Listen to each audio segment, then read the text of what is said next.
The sun was still struggling to pierce the damp morning mist when Dawn Miller was already at the corner of Brigadeiro Avenue and São Joaquim Street, right in the heart of São Paulo. Her tired arms assembled the metal structure of her food stand with the precision of someone who had repeated that ritual for nearly a decade. Her calloused hands worked automatically while her mind was already calculating how many lunch boxes she needed to sell that day to make ends meet. The electricity bill was overdue, the rent was due on Friday, and Raphael, her youngest son, needed new school supplies before the month was over. Dawn was 47, but her face, marked by the sun and time, carried the story of a lifetime of struggle.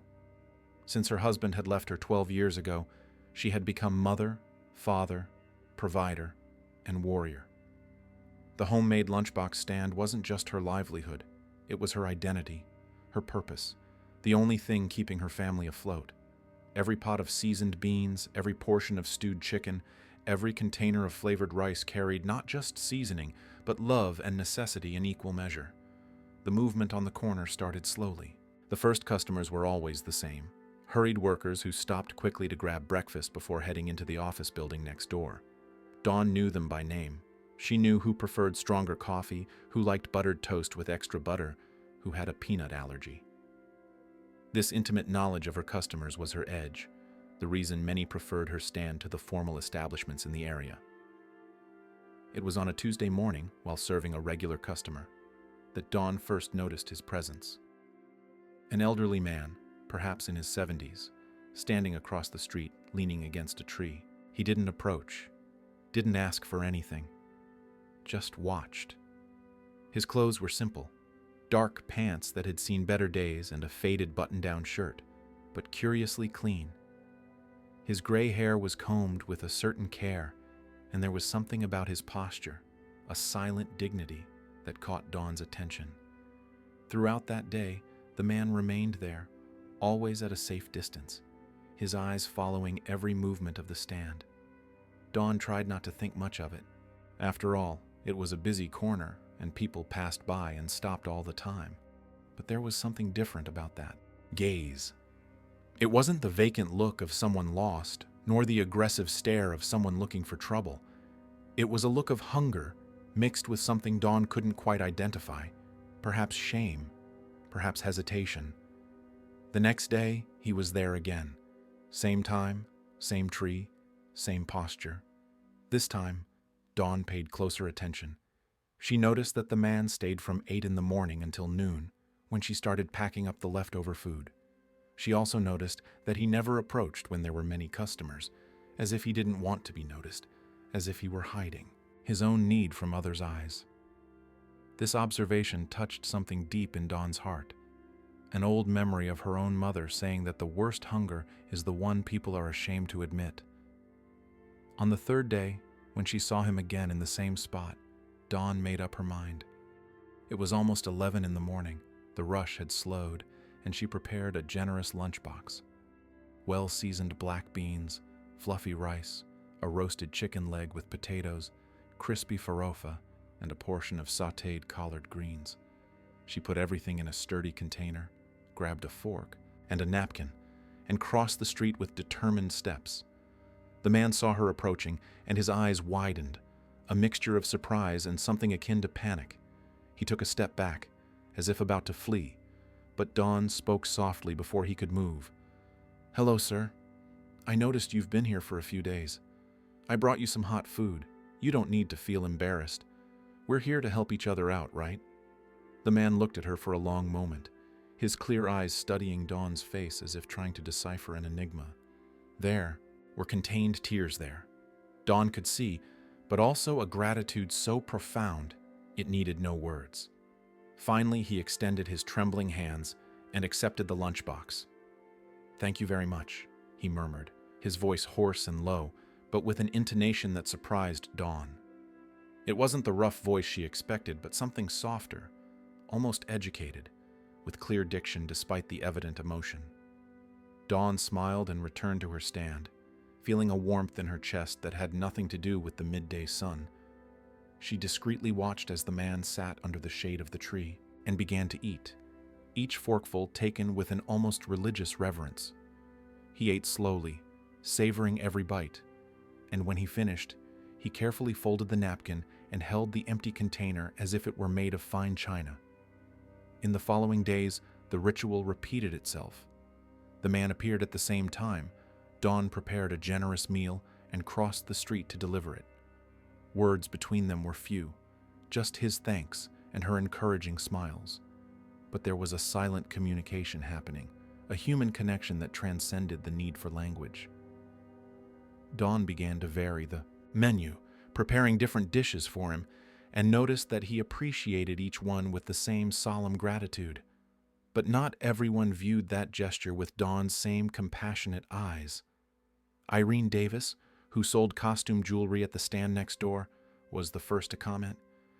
"Dawn, you're wasting time and food on that guy. He could be dangerous, you don't know. And besides, do you think you have money to be giving away free food? Your situation isn't easy.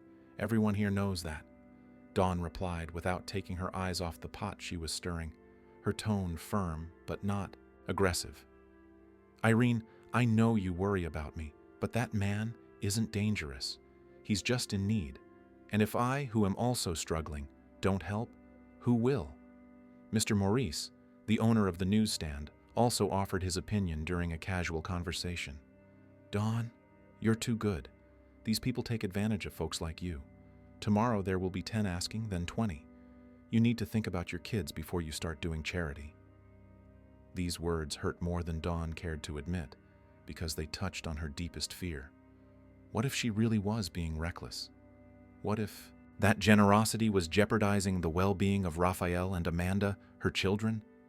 But every time these thoughts assailed her, she remembered the old man's gaze, the silent dignity with which he accepted the food, the way he always cleaned the spot where he ate before leaving everything cleaner than when he arrived. This was not the behavior of someone taking advantage, but of someone who still maintained their sense of decency despite the circumstances. A week turned into 2, then 3. The routine remained unchanged. The man appeared, received his meal, ate under the tree, and disappeared until the next day. Dawn started to worry on the days he didn't show up, wondering if something had happened, if he was okay. On the days he returned after an absence, she felt a disproportionate relief, as if she had found a distant relative again. Dawn's customers had divided opinions. Some praised her kindness, saying the world needed more people like her. Others, especially the more hurried and pragmatic ones, thought she was wasting time and resources. There were even some who stopped buying at the stand, claiming they didn't want to associate with someone who attracted that kind of people to the area.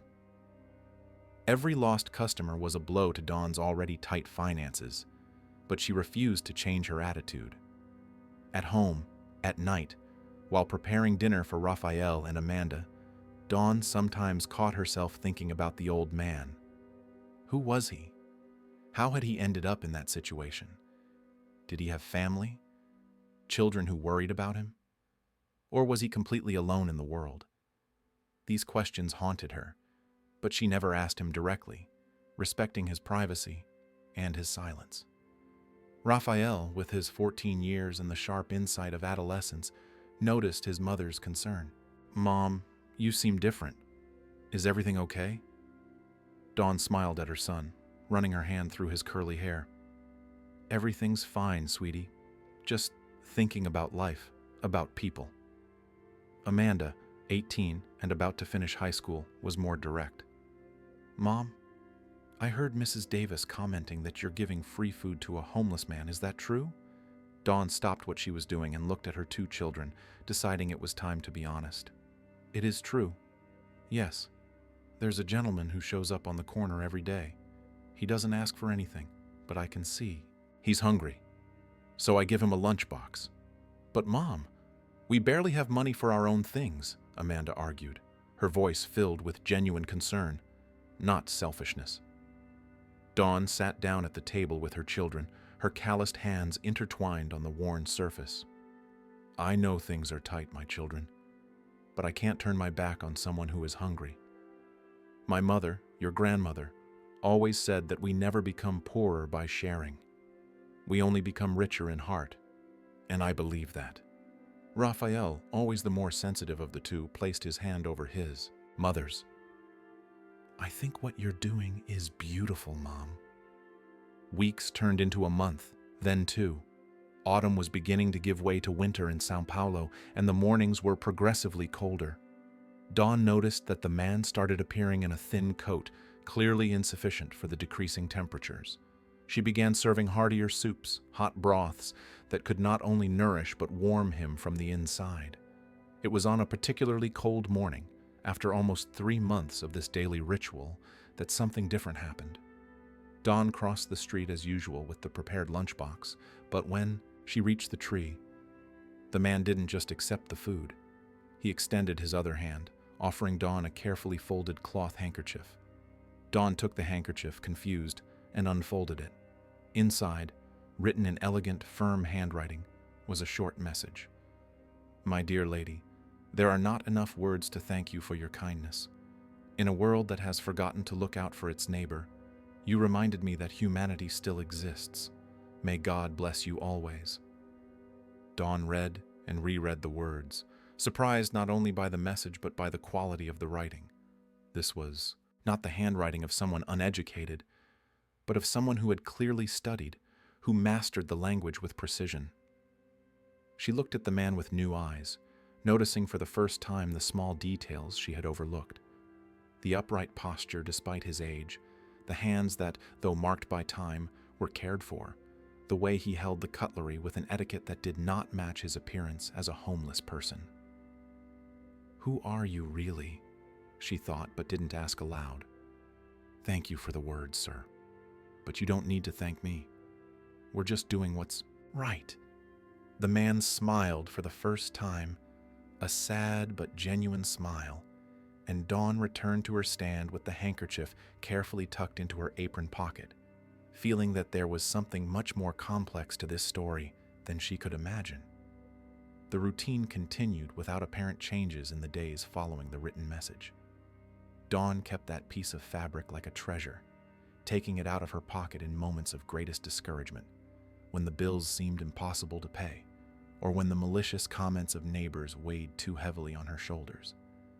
Those elegantly written words became her secret source of strength, tangible proof that her gesture, however small, mattered to someone.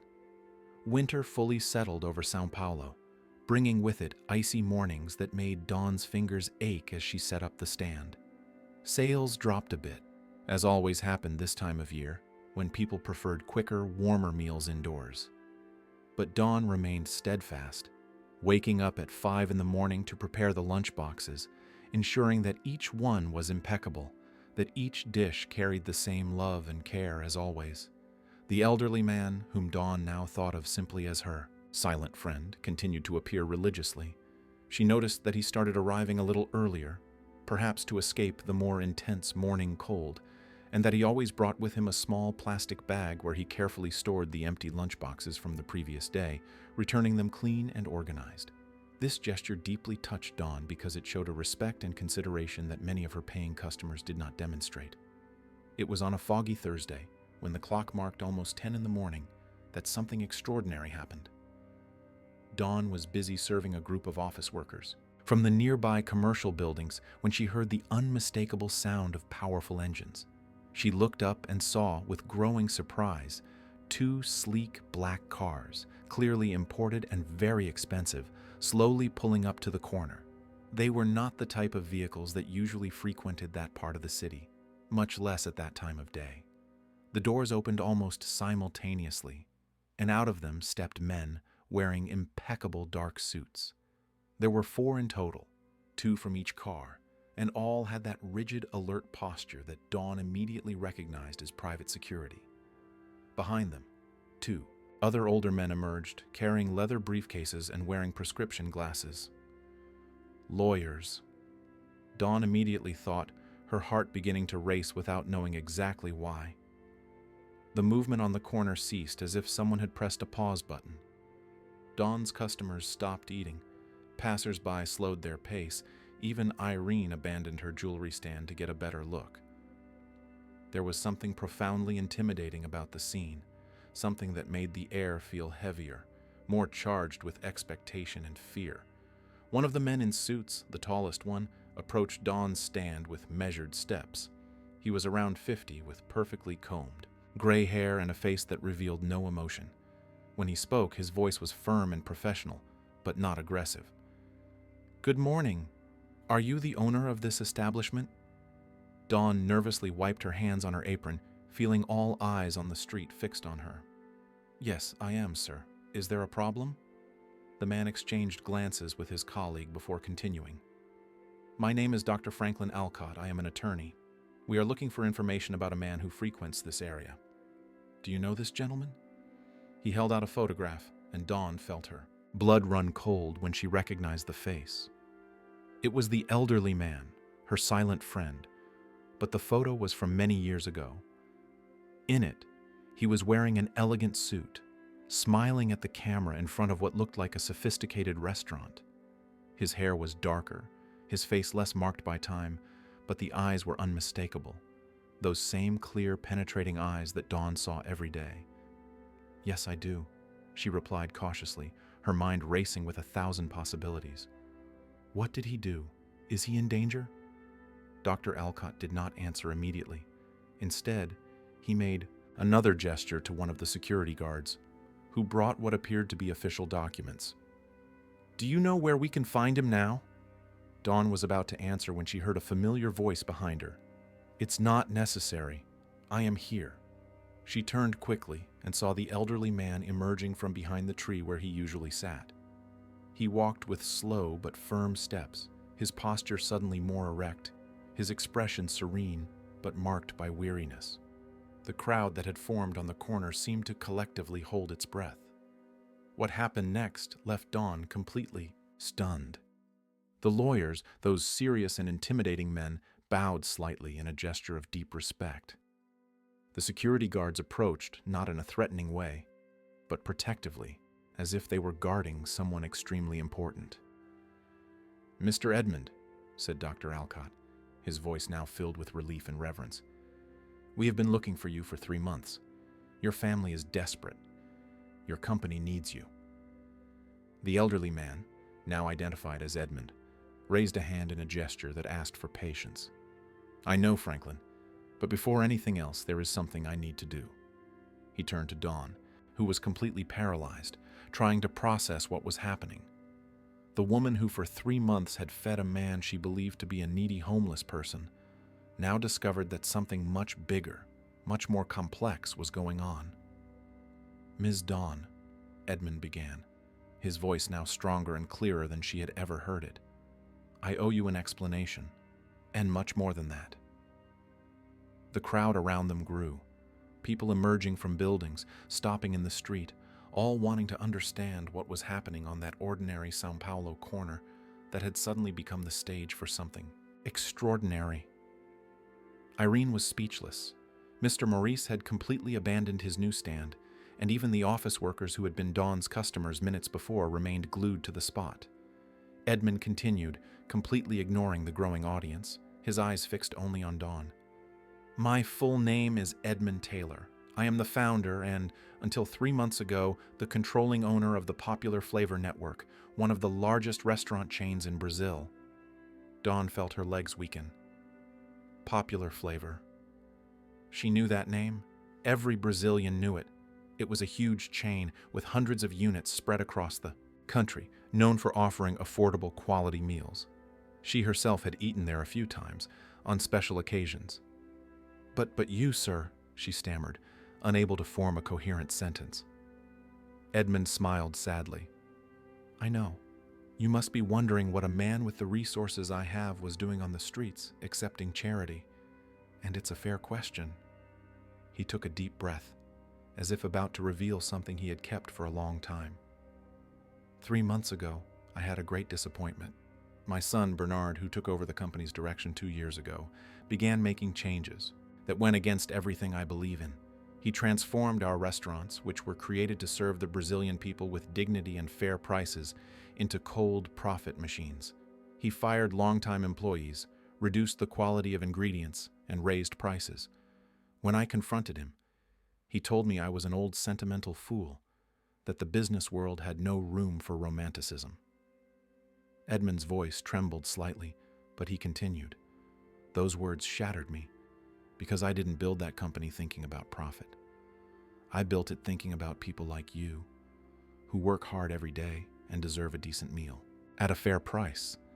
I became so disillusioned that I decided to run a test.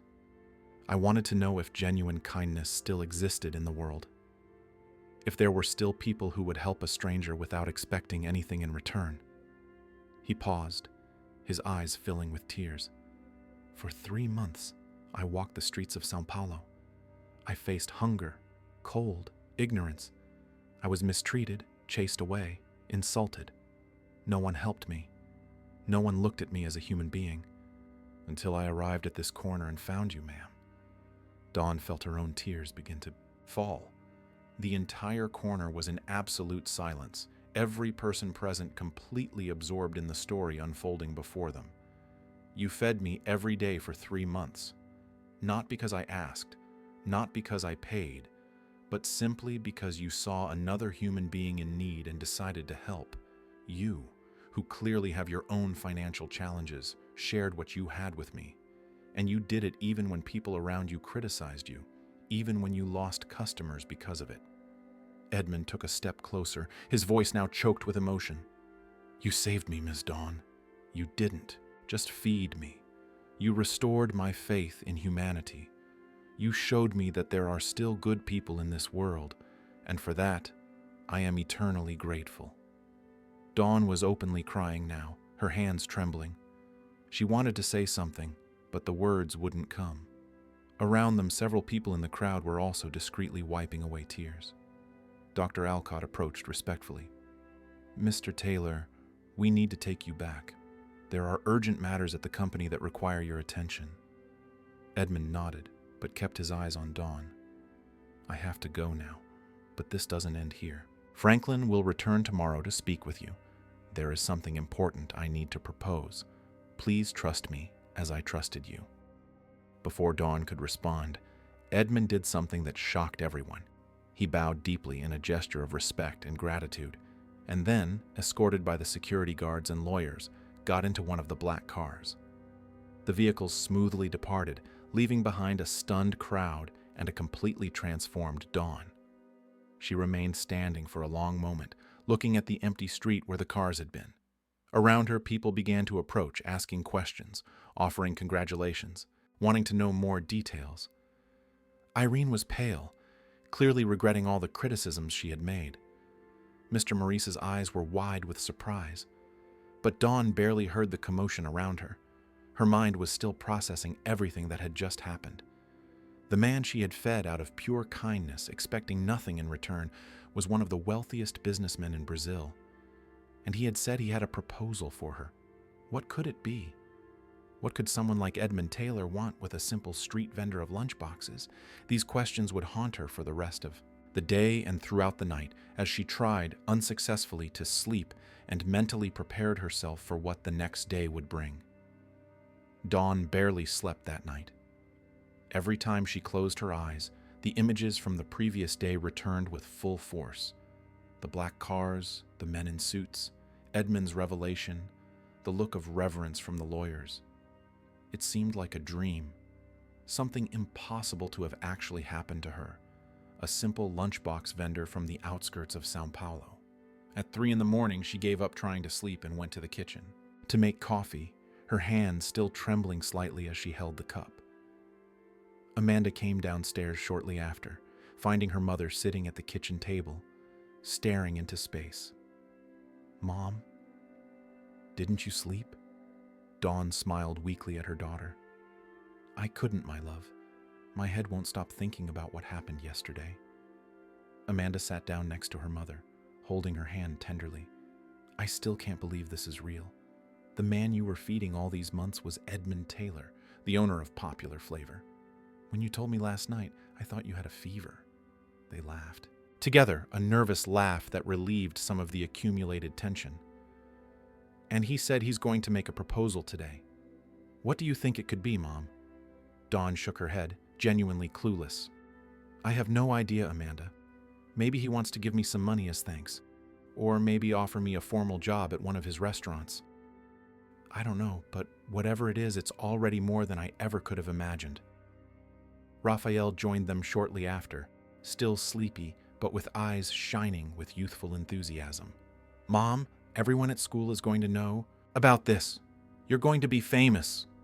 Dawn laughed, running her hand through her son's hair. I don't want to be famous, sweetie. I just want things to be okay for us. But at that moment, surrounded by the two children she had raised with so much effort and sacrifice, Dawn felt a wave of gratitude, not for what might come, but for what she already had. Those two wonderful young people were proof that her hard work, her honesty, and her kindness had been worth it. The morning arrived wrapped in a thin mist that made everything slightly unreal. Dawn set up her stand as she always did, but this time with a growing anxiety that made every movement clumsier. She knocked over a package of napkins, forgot to turn on one of the burners, and had to remake the coffee because she had put in too much sugar. Her regular customers noticed her agitation, and many had already heard the rumors about what had happened the day before. Ms. Dawn, is it true that the man you were feeding was Edmund Taylor? Asked Sebastian, an accountant who bought breakfast at the stand every day. It is true, yes, Dawn replied, still processing the reality of those words. You did a beautiful thing, Sebastian continued, his voice filled with genuine admiration. The world needs more people like you.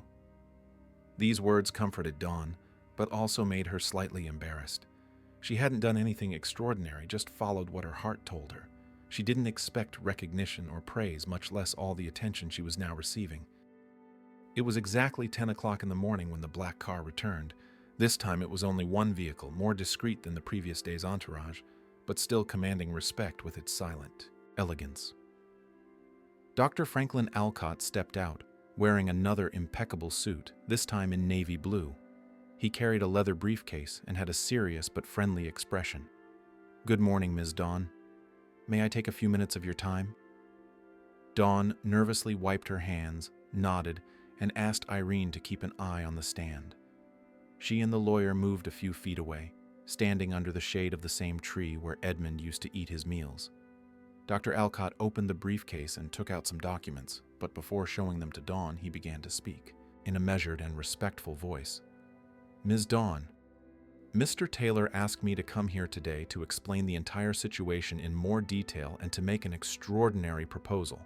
But before that, he wants you to know the complete truth about what happened. Dawn listened intently as the lawyer told the full story. Edmund had founded the popular Flavor Network 35 years ago, starting with a single popular restaurant in the Bras neighborhood. His mission had always been to offer quality food at affordable prices for the Brazilian working class. For decades, he built an empire based on this philosophy, refusing proposals from investors who wanted to make the business more profitable at the expense of quality and accessibility. 2 years ago, at the age of 70, Edmund decided to step away from daily management and hand over command to his only son, Bernard. But Bernard had different ideas. Educated in business administration in the United States, he viewed the business through a purely financial lens. He began implementing changes that increased profit but betrayed the company's essence. Longtime employees, whom Edmund treated like family, were replaced by poorly paid temporary workers. Fresh ingredients gave way to industrialized products. Prices rose considerably. When Edmund confronted his son, there was a terrible argument. Bernard accused his father of being an outdated idealist, of not understanding the modern business world. Edmund, deeply hurt, decided to conduct his experiment on the streets. He wanted to know if his belief in human kindness still had foundation, if it was still worth believing that people cared about each other. For 3 months, he lived as a homeless man, said Dr. Alcott, his voice filled with emotion. He faced indifference, contempt, even violence. He was expelled from establishments, ignored by hundreds of people, until he found you. Dawn felt tears streaming down her face as she listened. You didn't just feed him, the lawyer continued. You treated him with dignity, with respect. And you did it without knowing who he was, without expecting a reward. It was exactly what he was looking for. Proof that genuinely good people still exist in this world. Dr. Alcott paused, allowing Dawn to process everything. And now he wants to do something in return. Not because he feels he owes you something, but because he sees in you the embodiment of what his company should be. Therefore, he has a proposal. The lawyer opened the documents and began to explain. Edmund wanted to regain active control of his company and restructure it, returning to the original values. But to do this, he needed a symbol, something that would show everyone, including his son, what truly mattered. And he had found that symbol in Dawn. "The proposal is as follows," said Dr. Alcott, pointing to the papers. "Mr. Taylor wants to transform your stand into the first unit of a new concept for the Popular Flavor Network. A concept that returns to the roots, focused on real homemade food made with love and sold at fair prices. And he wants you to be the manager and partner of this venture." Dawn blinked several times, certain she had misheard. "Partner how?" 10% equity in the unit," the lawyer explained. "You would own a part of the business. In addition to the manager's salary, you would receive a percentage of the profits. And more importantly, you would have an active voice in decisions about how the restaurant would be managed." Dawn's head was spinning. This was impossible, unreal, too big to be true. "But doctor, I don't have an education. I don't have experience managing a large restaurant. I only know how to make lunch boxes at my stand." The lawyer smiled for the first time since he arrived. "Ms. Dawn, Mr. Taylor doesn't want someone with diplomas. He wants someone with the right heart. And he believes everything else can be taught. He himself will mentor you, and there will be a support team to help with the bureaucratic part. What he needs from you is exactly what you already do. Cook with love and treat people with dignity." Dawn looked at her simple stand, then at Dr. Alcott, then at the documents he was holding. "I need to think, talk to my children." The lawyer nodded understandingly. "Of course. But there is something else Mr. Taylor would like. He wants you to visit the company headquarters, get to know the business up close, so you can make an informed decision. We can pick you up tomorrow at 9 in the morning if that is convenient for you." Dawn took a deep breath. Part of her wanted to refuse, to return to her simple, safe life, where she knew exactly what to expect. But another part, a part that had been dormant for years of struggling to survive, was waking up. It was the part that dreamed, that believed in possibilities, that dared to imagine a better future. "All right," she finally said. "I'll go." Dr. Alcott smiled broadly. "Excellent. We will pick you up right here at 9 in the morning. And Ms. Dawn," he extended his hand to shake hers, "it is an honor to meet you. Mr. Taylor can't stop talking about your kindness. He truly believes you will help save not just a business, but a philosophy of life." After the lawyer left, Dawn returned to her stand in a state of semi-shock.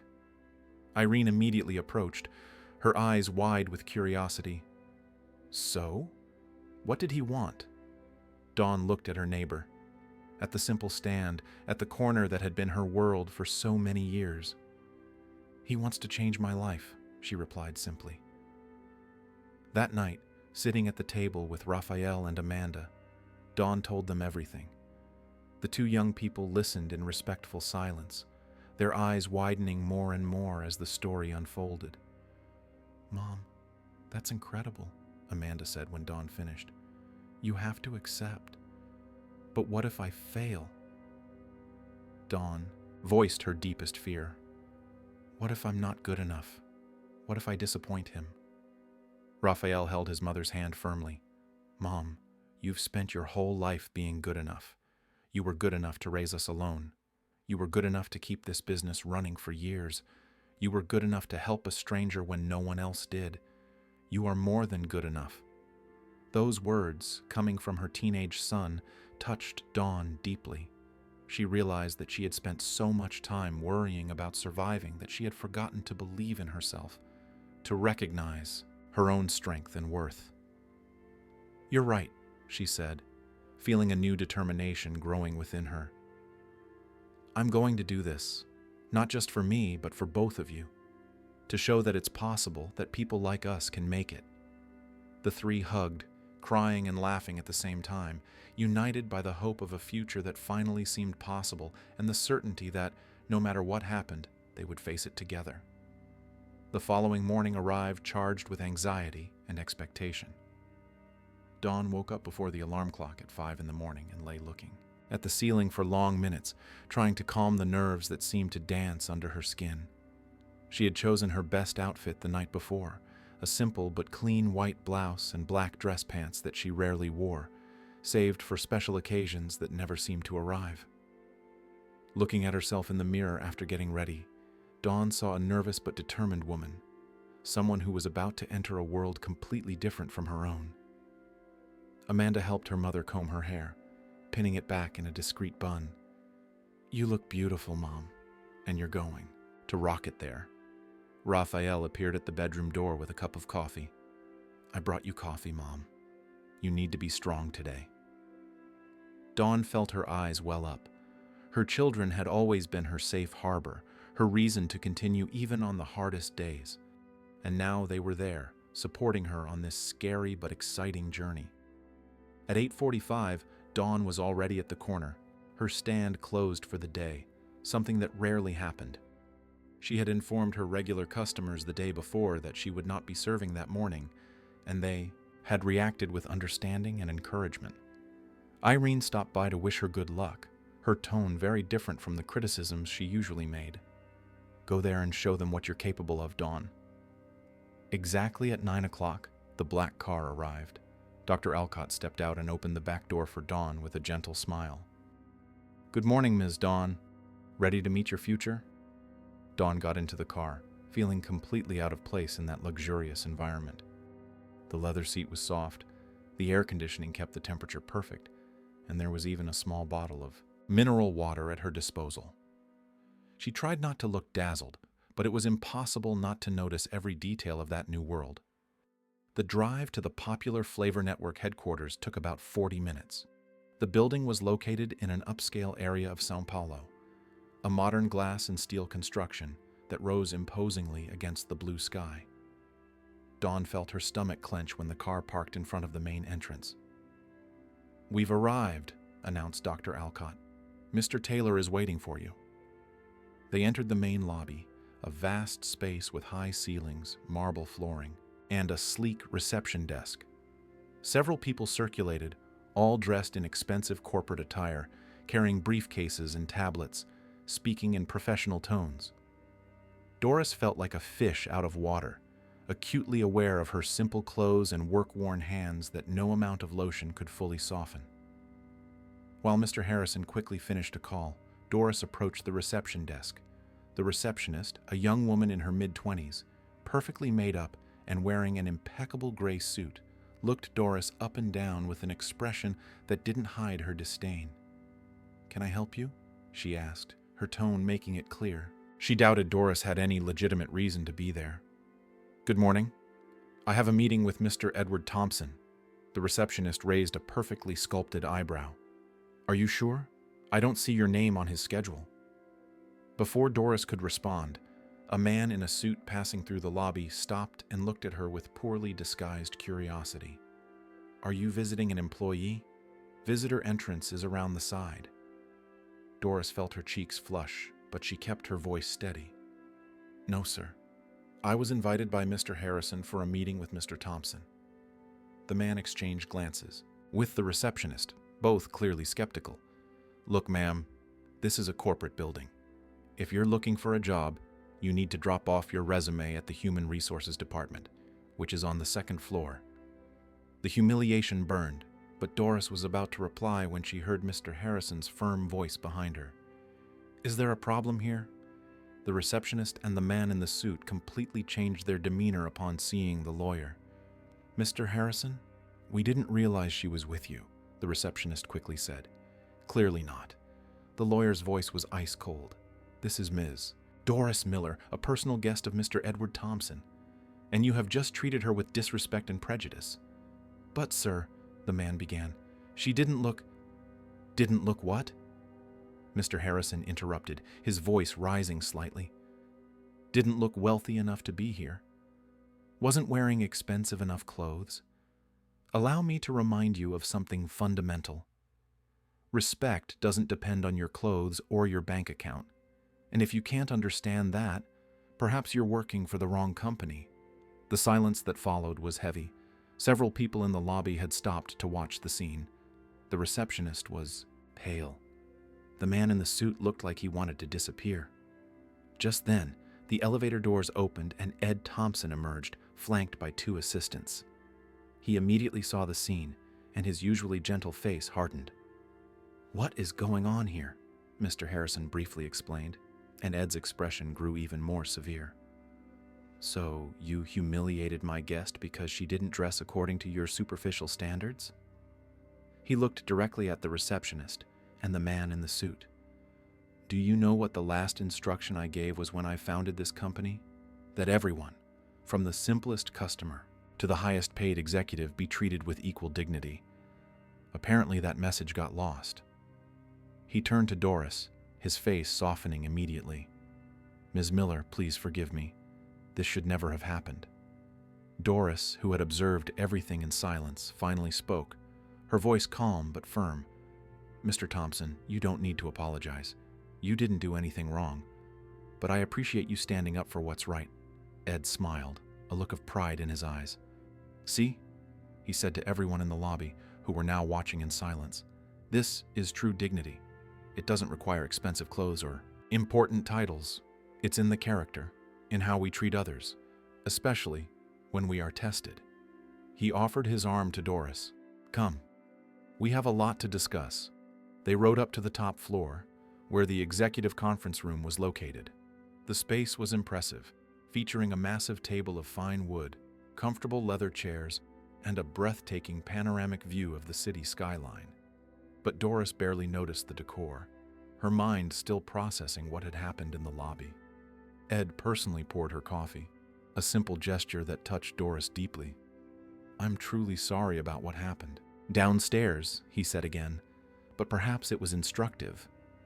You saw firsthand what has happened to my company.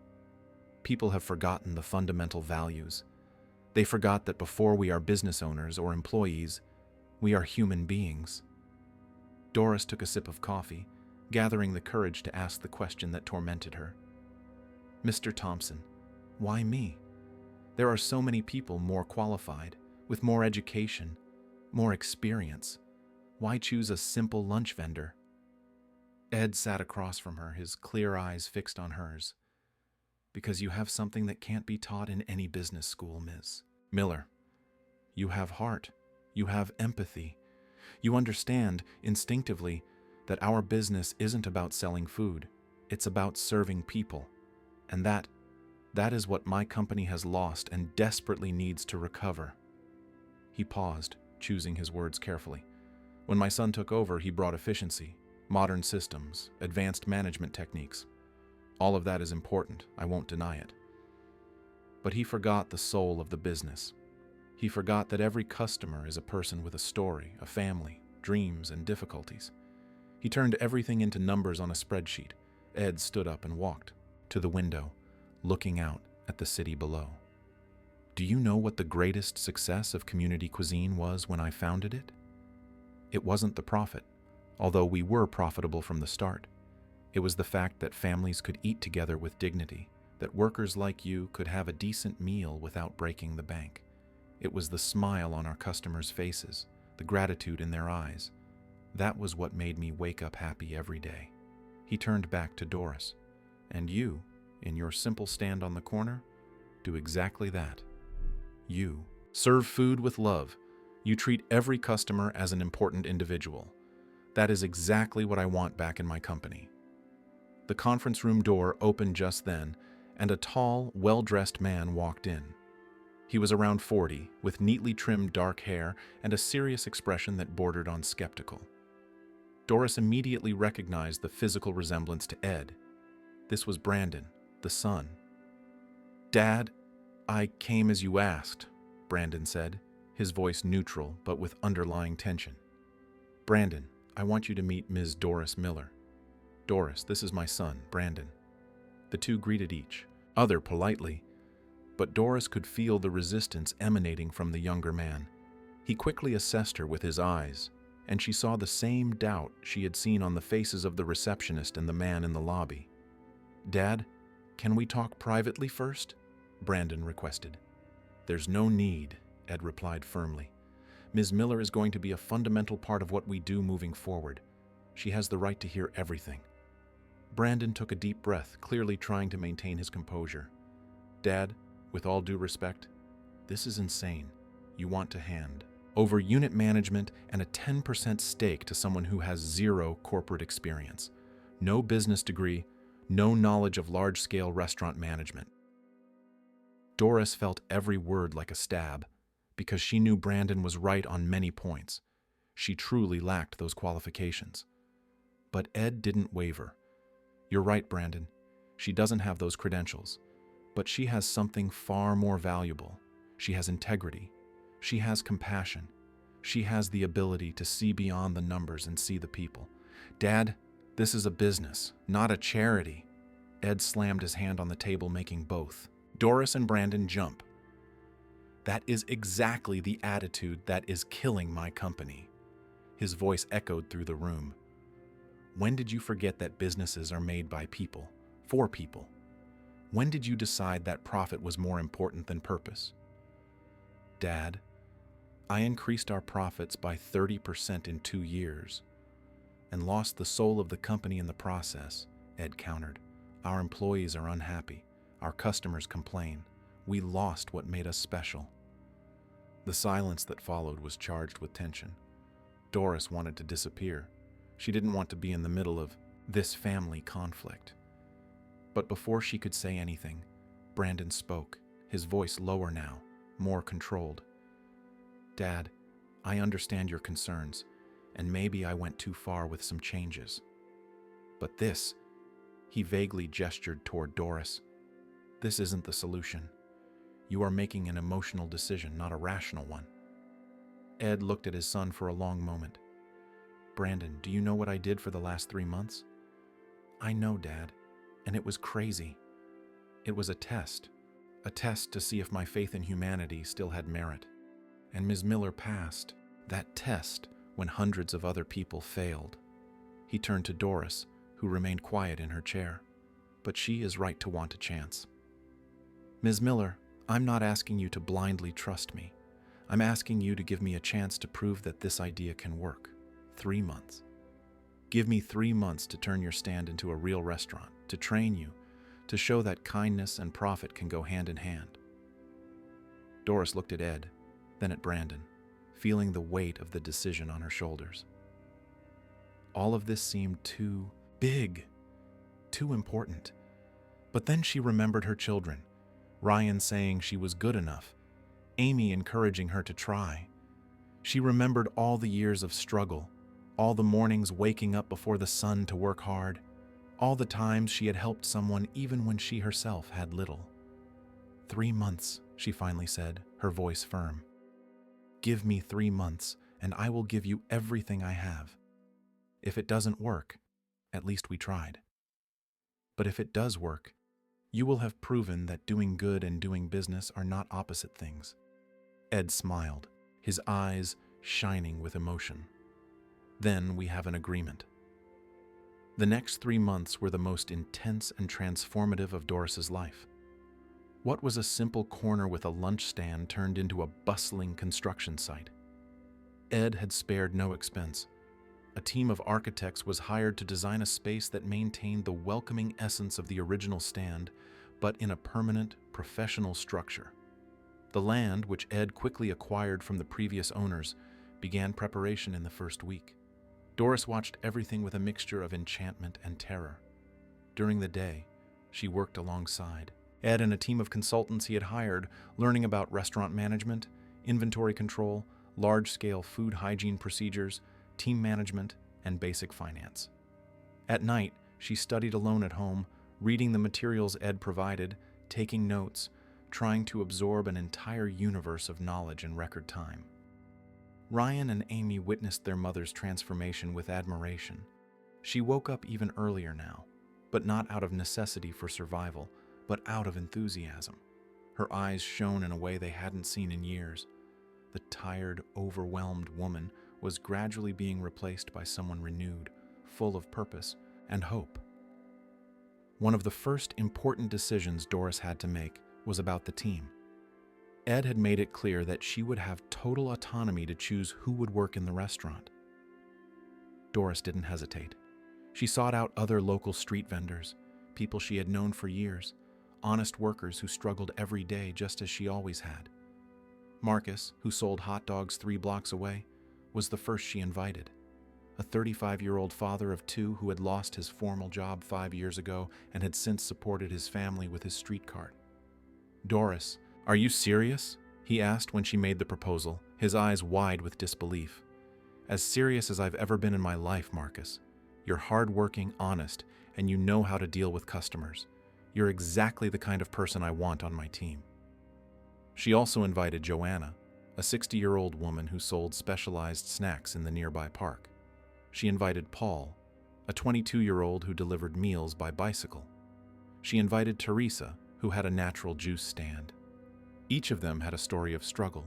Each of them had demonstrated character and dignity in their small, daily battles for survival. When Doris presented her chosen team to Ed, he was moved to tears. "You understood perfectly," he said, his voice choked. "It's not just about opening a restaurant. It's about transforming lives, giving opportunities to those who deserve them, but never had a chance." Brandon, who had reluctantly agreed to support the project for the next 3 months, observed everything with poorly disguised skepticism. He appeared at the weekly meetings, asked technical questions that Doris often couldn't answer, and pointed out potential operational problems. But even he couldn't deny the visible progress. The restaurant was taking shape. The team was being intensively trained, and there was a palpable energy of hope and determination in everything. During these months, Doris developed a routine that demanded every ounce of her energy and commitment. 3 times a week, she went to the community cuisine headquarters for training sessions. Ed personally taught her about the company's history, the values that founded it, and how to maintain quality without sacrificing affordability.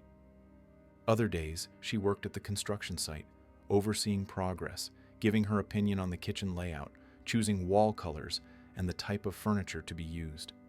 One of the most striking moments of this period occurred when Doris was choosing the dining room decor.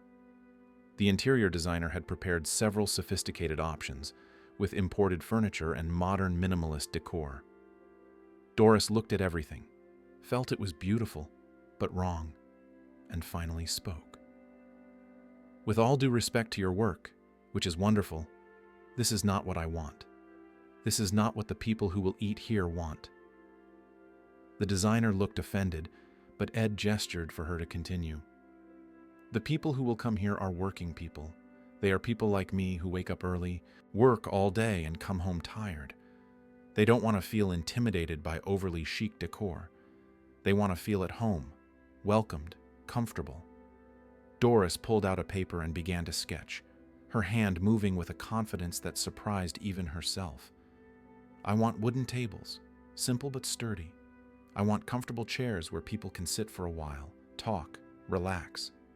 I want decor that reminds you of Grandma's kitchen, with plants, family photos on the wall, warm colors. I want that when someone walks in here, they feel like they are entering a friend's house." There was a moment of silence, and then Ed began to applaud, his eyes shining. "Perfect. Absolutely perfect. That is exactly what I meant when I talked about having the right heart. You understood something that no designer, however talented, could capture without living that experience." The designer, to his credit, recognized the wisdom in Doris's words and worked with her to create exactly that atmosphere. The result was a space that was both professional and welcoming, clean and comfortable, dignified but not intimidating. While the restaurant took physical shape, Doris's team also developed. She trained them personally, not just in culinary techniques, but in the philosophy that should guide the entire business. Every person who entered that restaurant should be treated with respect and dignity, regardless of how much they spent or how they were dressed. The motto she constantly repeated to her team was simple: "We treat every customer as we would like to be treated." Joanna, the snack vendor, flourished under Doris's guidance.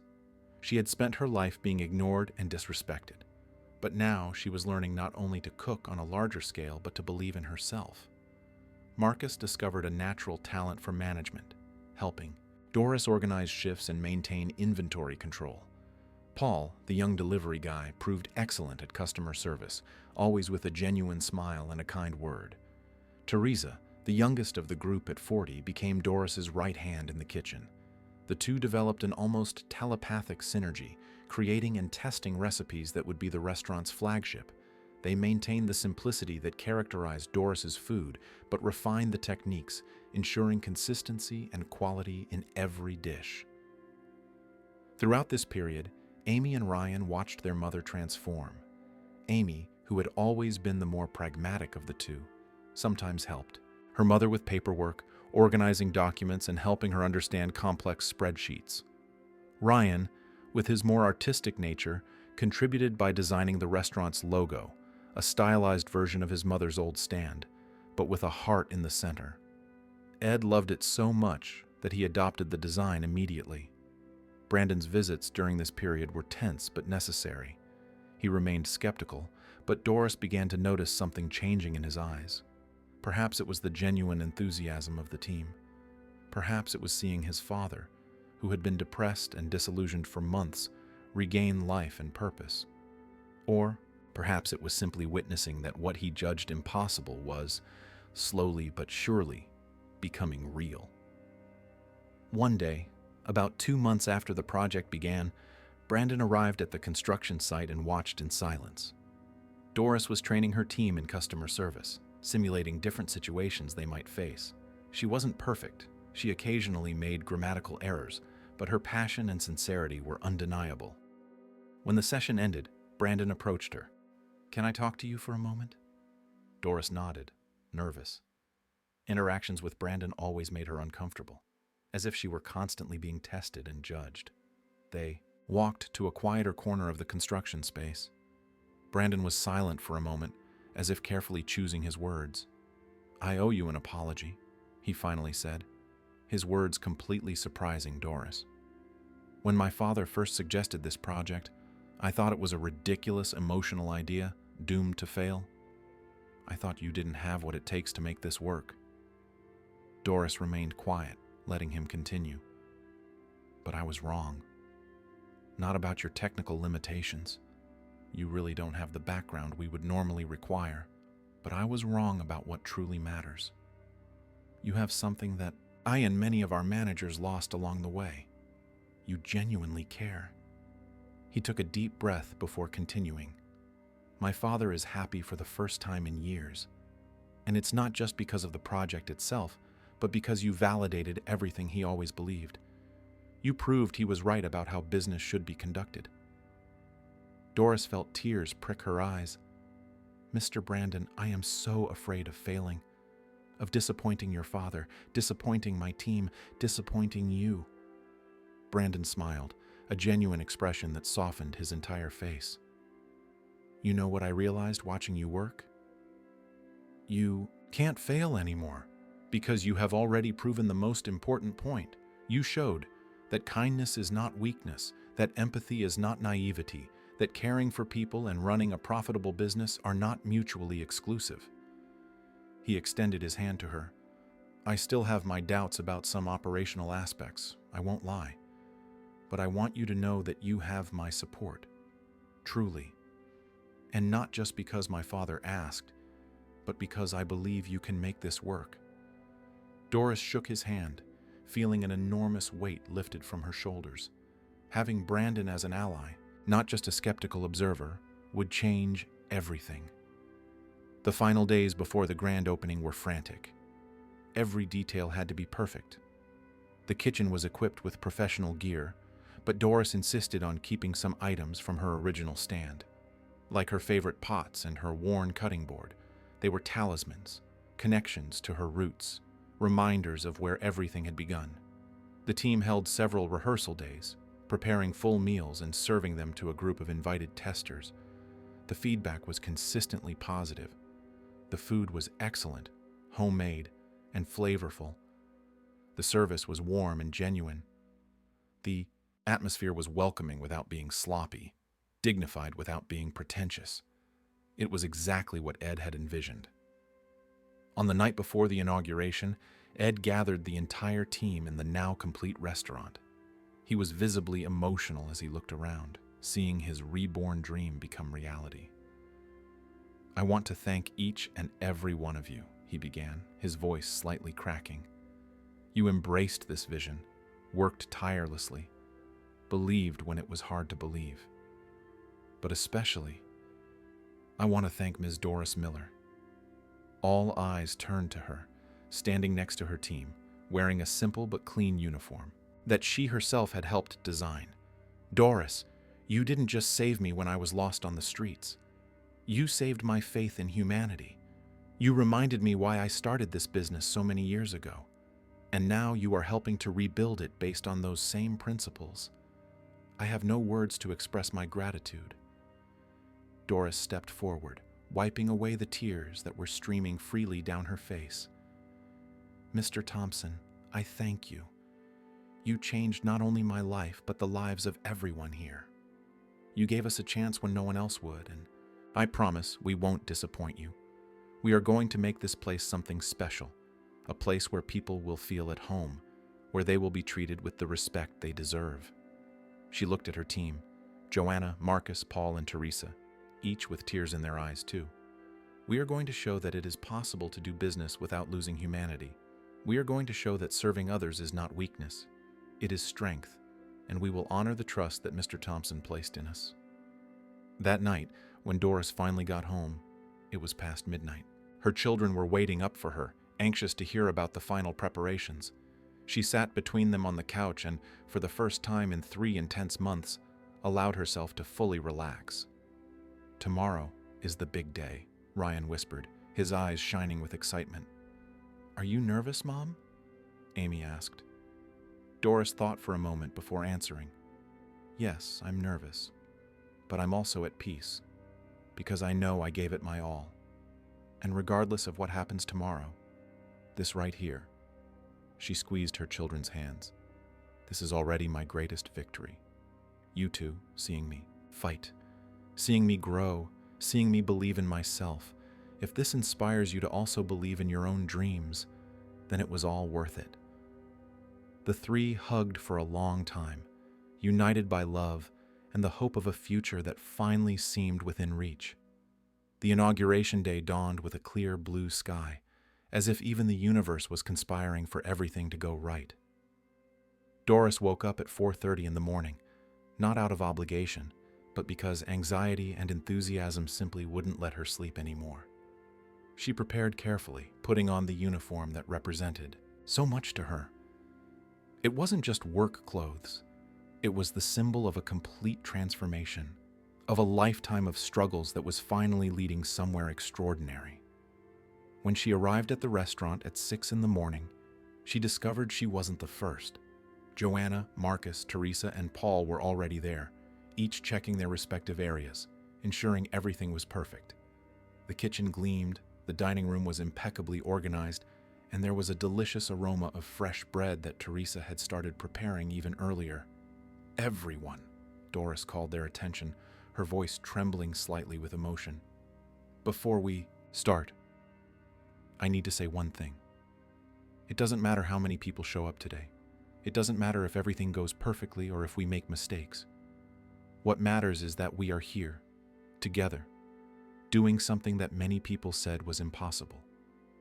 You are my family now, and I am grateful every day to have you by my side." The five embraced in a circle, sharing a moment of deep unity before the storm that was coming. At 7 o'clock, when they opened the doors to the previously invited press, Doris could hardly believe what she saw. There were journalists from several major outlets, television cameras, photographers.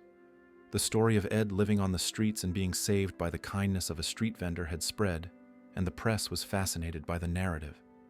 Ed arrived at 7:30, accompanied by Brandon and some company executives.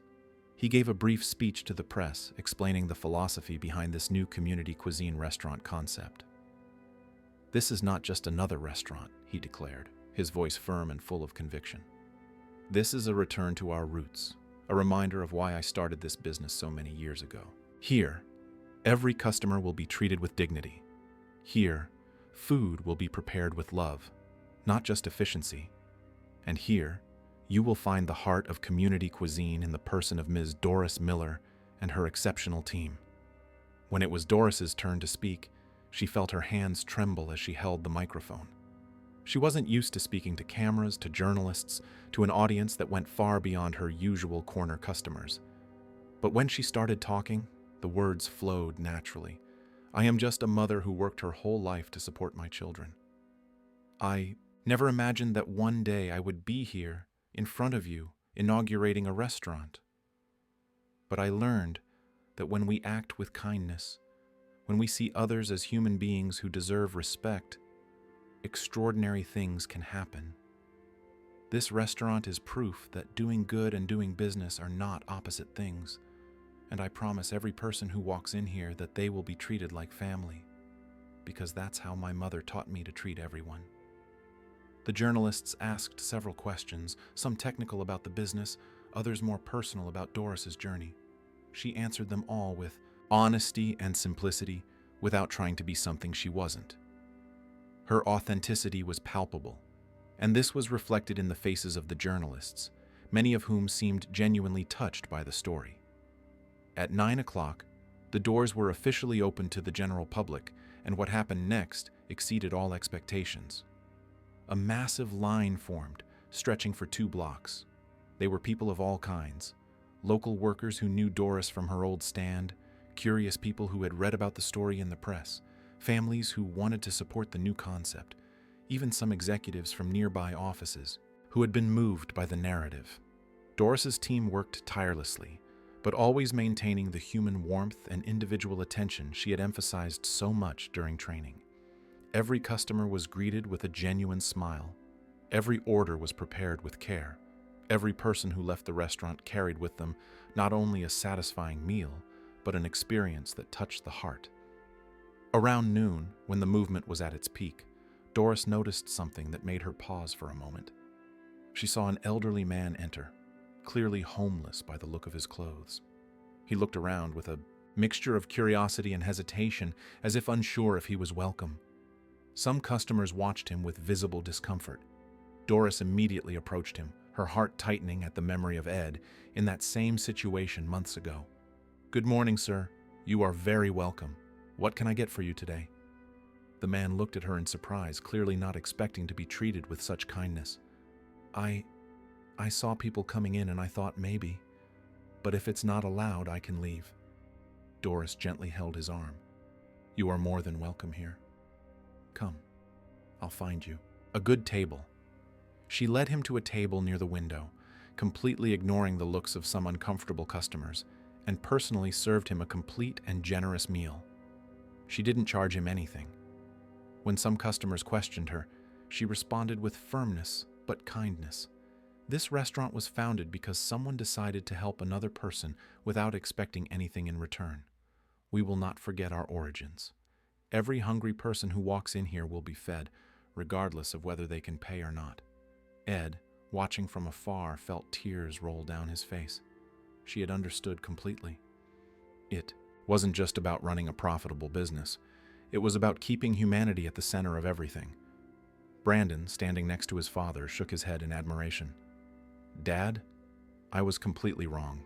About everything. She's not just a good manager. She is exactly what our company needed. Someone to remind us why we do what we do." The day stretched into an absolute success.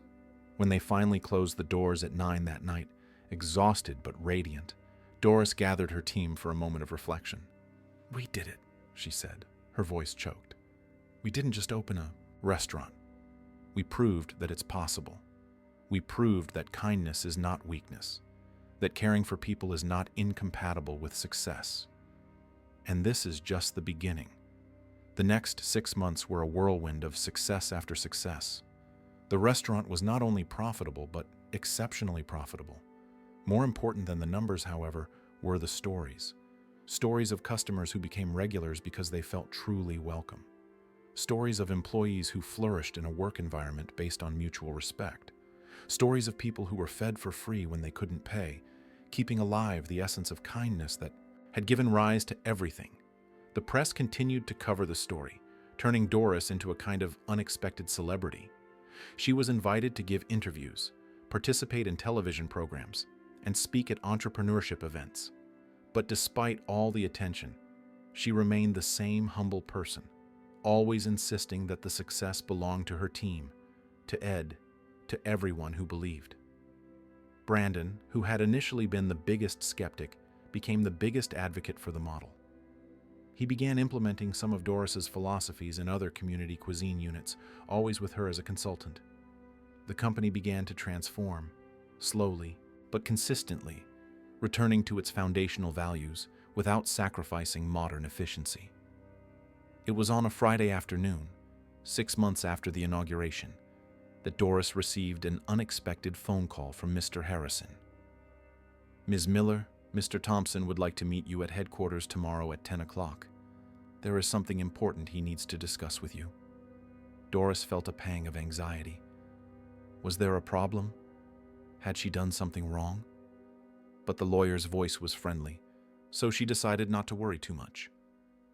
On Saturday morning, she arrived at headquarters promptly. This time, the reception was completely different. The receptionist, a new employee, greeted her warmly by name. Employees passing through the lobby recognized her and stopped to say hello. She was now respected not for her clothes or position, but for what she had accomplished.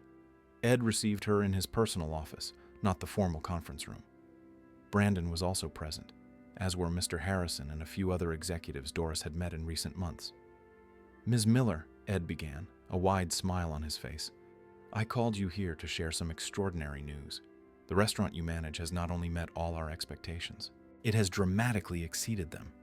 In 6 months, it has become the most profitable unit in our entire network, and more importantly, the most loved by customers and employees." Doris felt her heart race but remained silent, waiting for him to continue. "Because of this success, Brandon and I have decided to expand the concept. We are going to open 12 new units over the next 18 months, all based on the model you created, and we want your active participation in this." He paused dramatically before continuing, "But there is something more. As recognition not only for what you have done but for what you represent, we are offering you a 10% stake in each of these new units.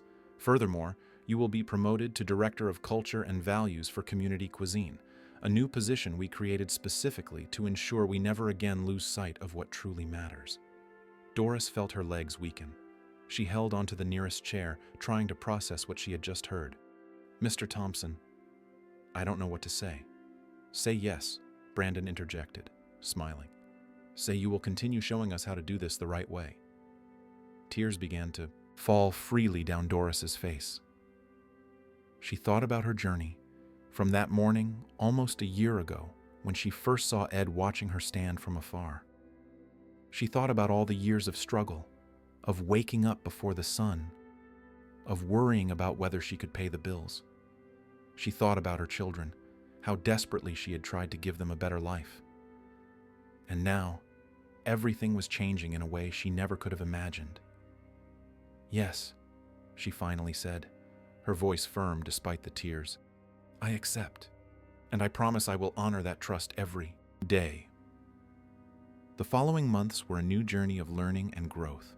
Doris traveled across the country, overseeing the opening of new units, training new teams, always with the same principle: treat every person with dignity, cook with love, never forget where we came from. Each new unit was inaugurated with the same philosophy, and each became a success not only financially, but humanly. Amy earned a full scholarship to study business administration, inspired by her mother's journey. Ryan discovered a talent for design and began working on creating visual materials for the network.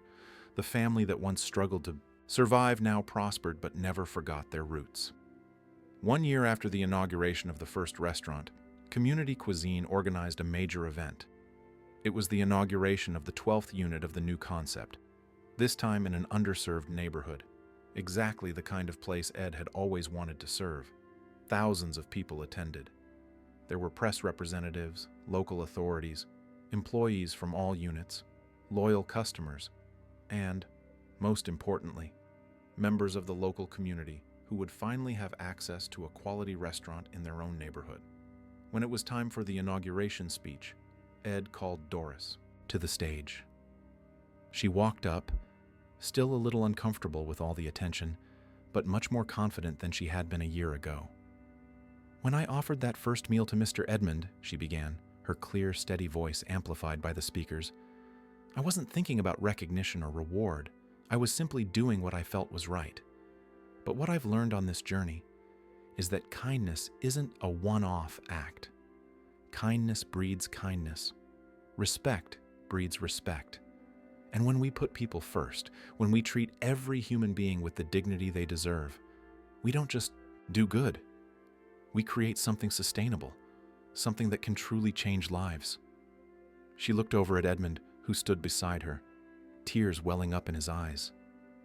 "This man," she continued, "gave me a shot when I was a nobody, when all I had was the sheer will to help. He taught me that success isn't just measured in profits, but in how many lives you touch, how many people you help rise up. And now, together, we are proving that it is possible to build an empire founded on kindness, on respect, and on genuine care for others." The crowd erupted in applause, many wiping away tears. Daisy spotted familiar faces: Eleanor, who now worked at one of the new locations, Mr. Maurice, who had become a loyal customer, and other street vendors she had helped transition into formal jobs within the network. But the most moving moment came when she stepped off the stage. An elderly man, poorly dressed but with dignity shining in his eyes, approached her timidly. "Ms. Daisy," he said, his voice trembling, "I'm John. You don't know me, but I was there that day, at the very first restaurant when you served that other gentleman on the street. I saw how you treated him with respect when everyone else looked at him with contempt.